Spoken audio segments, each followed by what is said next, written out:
Asante Alassane amepitisha ndani ya box, mwamuzi anafunika penalty. Anthony Mligo amefanyiwa madhambi ndani ya box, fullback ya kushoto, na ameingia kwenye kipindi hiki cha pili akichukua nafasi ya Baraka Mwangosi, anakwenda kusababisha penalty. Ni yeye na golikipa Bombona Ino Loemba.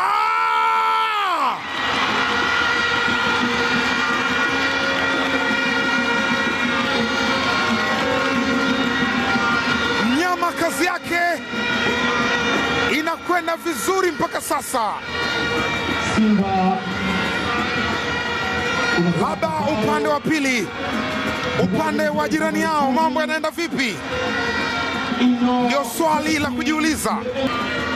Tayari biashara imeanza kulipa KMC Complex. Anthony Mligo alikuwa na katini kulishambulia box, akawekwa chini na Ino Josmi. Loemba, mshambuliaji wa zamani wa Colombe Sport ya Lobo Cameroon, kwa guu lake la kulia akainasisha katika wavu.